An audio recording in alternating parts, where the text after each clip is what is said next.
Varasemast me teame, et Pythonile on võimalik anda erinevaid käske, näiteks printida välja mingeid stringe või printida välja lausa matemaatikat või leida mingisuguse asja, mingisuguse andmetüübi tüüpi. Aga neid asju nimetatakse sisse ehitatud funktsioonideks, et mingi käsk, mille järel sulgudes tuleb siis mingi asi, mida me tahame selle käsuga mõjutada. Selliseid sisse ehitatud funktsioone on Pythonis veel päris mitmeid. Üks olulisemaid on len, nagu inglise keeles length ehk pikkus, ja lenniga me saame leida näiteks stringi pikkuse. Põhimõtteliselt len annab siis talle sisse antud asja alamelementide hulga. Et stringis näiteks on stringis sõna on 4 tähte, järelikult stringi sõna len on 4. Nüüd lenni puhul tasub tähelepanu seda, et ta loeb ära ka tühikud. Näiteks len a tühik b on 3, et a on esimene, tühik on teine, b on 3. Ja len loeb ära ka muud kirjavahemärgid. Näiteks len punktist ja komast on 2. Nüüd vahel juhtub näiteks seda, et me saame mingisuguse andme endale formaadis, mis meile parasjagu ei sobi. Näiteks kui me saame number 2 string formaadis, aga me tahame temaga matemaatikat teha. Et 2 + 3 ei õnnestu, kuna inti ei saa liita stringile.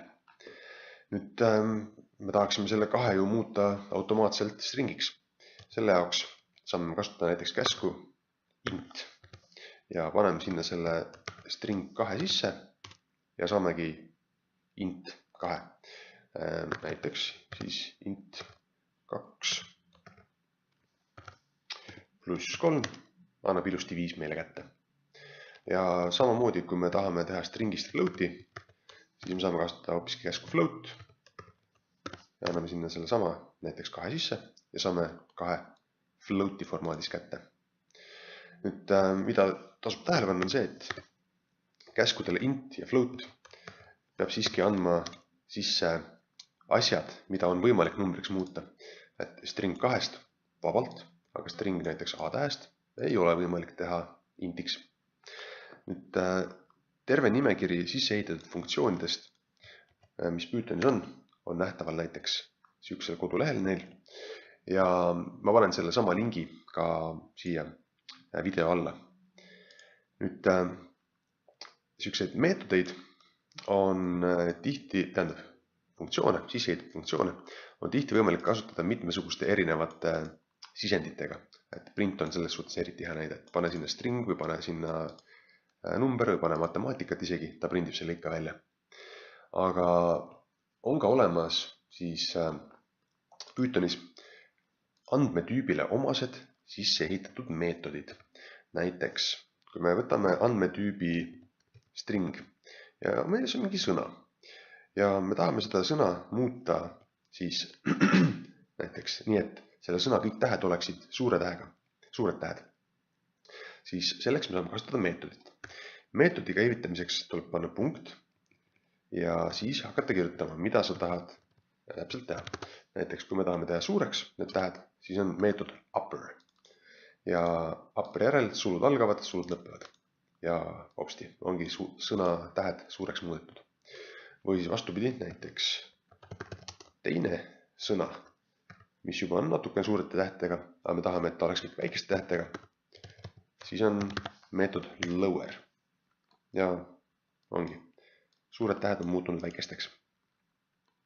Nüüd, kuidas teada saada, mis kõik võimalikud meetodid üldse on näiteks stringi tüübil, siis tuleb kirjutada help.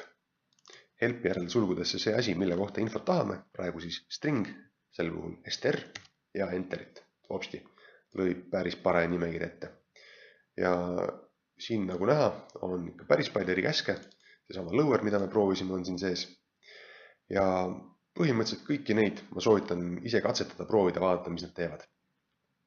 Aga üks asi, mida tähele panna, on see, et siin peaaegu siis päris alguses on mõned allakriipsuga algavad meetodid. Nende uurimise soovitan jätta selleks ajaks, kui me jõuame ise klasside defineerimiseni. Ehk siis praegu allakriips jätame vahele ja siis alates siit capitalize'ist neid meetodeid soovitan kohe hakata uurima. Okei, aga nüüd kui me kogu seda joru ei taha endale korraga ette saada, saame kasutada helpi puhul ka niisugust kavalat trikki, et kirjutame sinna sisse täpselt selle asja, mille kohta me tahame rohkem teada. Näiteks stringi meetodi indeks kohta, selle juhul str.index. Enter. Ja toobki meil ette ainult indeksi kohta käiva info. Ja see info on siis niimoodi, et see string, mille kohta me tahame indeksit kasutada, siis punkt, et hakata meetodit käivitama. Indeks on selle meetodi nimi, sulud algavad. Ja siin sulgude sees esimene asi on see sub ehk substring ehk alamstring, mida me selle terve stringi seest otsime. Nii, okei, vaatame näiteks aias sadas saia punkt indeks ja otsime siit esimest suurt A tähte. Vaatame, mis ta ütleb meile selle peale. Opa, 0. Nii. Ahaa, aga see on ju esimene. Siin jällegi on niisugune asi, et Python ja enamik teisi programmeerimiskeeli alustavad loendamist nullist. Ehk siis Python loeb 0, 1, 2, 3, samas kui meie tahaksime lugeda 1, 2, 3, 4. See on lihtsalt niisugune asi, mis tuleb meelde jätta, et mõnikord ta alustab lugemist, enamasti alustab Python lugemist nullist, kui sa just ise teistmoodi käsku ei anna.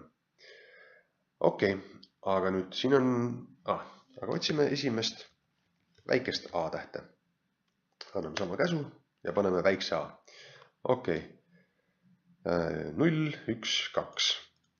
Esimene väike A on postsioonis 2. Aga nüüd tahaks leida järgmist väikest A tähte. Proovime uuesti sama käsku, aga ta annab meile ikkagi number 2. Eks ta hakkab jälle algusest tulema ja leiab selle esimese väikse A tähe positsioonis 2 ja annab selle vastuse. Nüüd selle jaoks, et leida seda järgmist A tähte, on siin üleval juhendi sees pärast seda kohustuslikku osa saabi, mis on see alamstring, mis tuleb kindlasti panna, algavad nurksulud. Nurksulud tähendavad midagi, mida soovi korral võib panna, aga ei pea. Ehk siis nurksulud, koma ja siis stardipositsioon. Näiteks proovime. Meil on see string A olemas, nurksulge endit ei pea kirjutama, tuleb kirjutada ainult koma ja ütleme, et tahame alustada positsioonist 3 otsimist. Sest me teame, et 2 on A täht olemas, aga vaatame pärast 3, mis on esimene. Ja pärast 3, 0, 1, 2, 3, 4, tühik ütleb 2, 5 ja 6. 6 ongi siis jällegi järgmine A täht. Selge. Teine väike A täht selles stringis on 6. positsioonis. Aga nüüd, ütleme, teoreetiliselt, kui me tahaksime teada just nimelt, et kas äkki selles stringis 3. ja 5. positsiooni vahel leidub mõnda väikest A tähte, siis siin üleval juhendis, nagu näha, pärast seda vabatahtlikku start-positsiooni tuleb veel niisugune vabatahtlik end-positsioon otsingule. Siia me võime siis panna veel järgmise komaga, näiteks paneme siis 5 end-positsiooniks ja vaatame, mis ta ütleb. Ütleb tõepoolest, selles vahemikus 3–5 alamstringi A ei leidunud. Vot, niimoodi käib meetodite kasutamine ja soovitan lihtsalt help str panna ja katseta, vaadata, mida erinevad meetodid teevad.